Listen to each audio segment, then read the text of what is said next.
So in the last lecture, we were talking about Section 11 of the Customs Act, which talks about the power of the central government to prohibit either import or export or both of the activities of any of the article.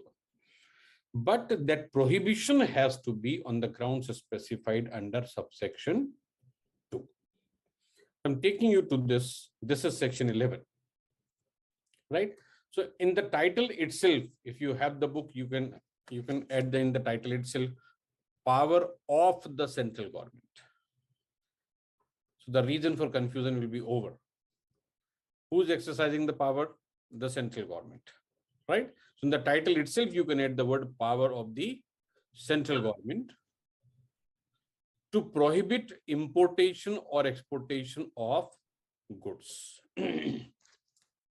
Now, going by the title, this means prohibition may be either on import or on export, not on both.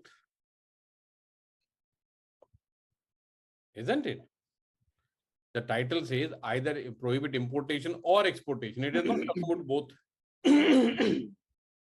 Now, what you have to understand is that this is called the marginal note of the section, or this is called as the title of the section.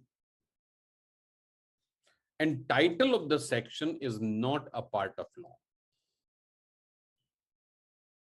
Title of the section is not a part of the law. It means there can be error.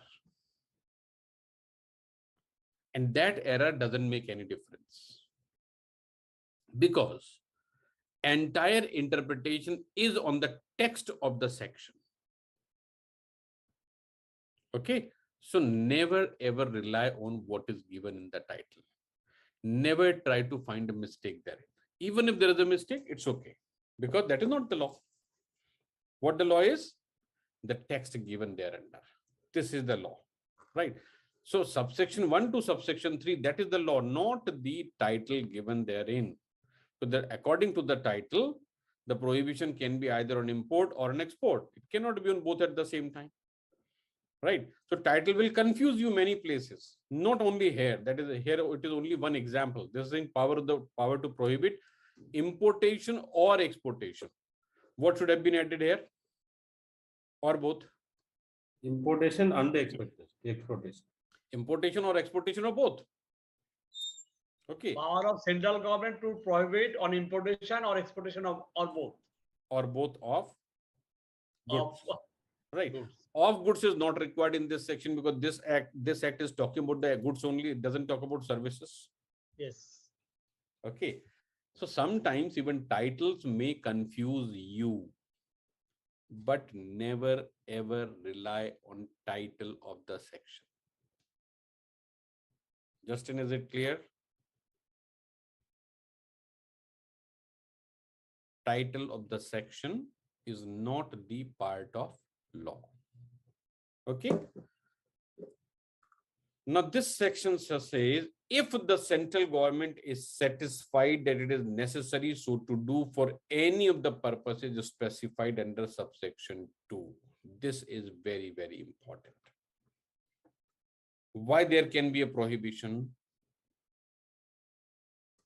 So when the government prohibits or rather imposes any prohibition under this section, it has to satisfy the condition of the subsection 2. Not all, at least one clause must be satisfied.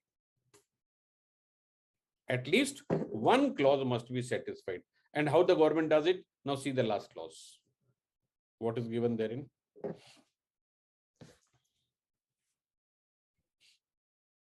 Any other purpose conducive to the interest of the general public. So when the government doesn't find a reason, it can always come under clause number B.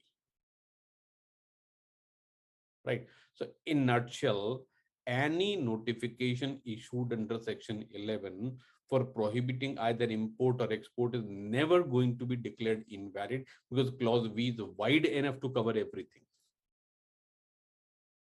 Right. Because public interest, the public interest cannot be defined. Right. Lot many things are covered therein. So this covers almost everything in the whole world, general interest of the general public. So whatever prohibition is, that will fall under clause number V, at least if it is not covered under any other clause.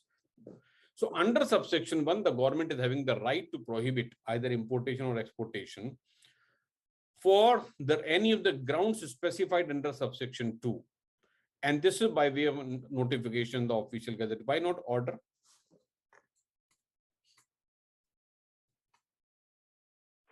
Because it is not Notification specific is to a for public. public. If it Because is it not is being issued specific, by then central government. Once it is by way of notification that is published in the official gazette, it is deemed to be known to all. Deemed to be known to all. Now just imagine a situation that today you are abroad, right? And you are bringing something with you. You are not aware that this is a prohibited item, right? Can you claim a protection that, sorry, I'm not aware of? Why you cannot claim the protection?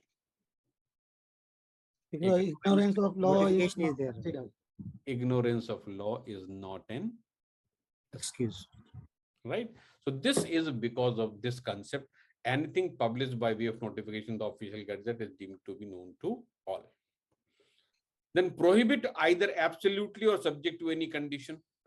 And the condition may be fulfilled before or after the clearance, as may be specified in the notification, the import or export of the goods of any specified description. So there may be a conditional prohibition, and condition may be either before import or subsequent to import. Right. So we have already discussed in the last lecture, any conditional import. Chetan ji, aap bata rahe the. Yeah, conditional import, today's example is that laptop has been restricted Laptop, computer, everything are restricted today as on the condition of getting the license. Otherwise, it is restricted. So valid license is to be. To watch full video, join online batch weekdays 8:30 p.m. to 9:30 p.m. Call TAIL Institute.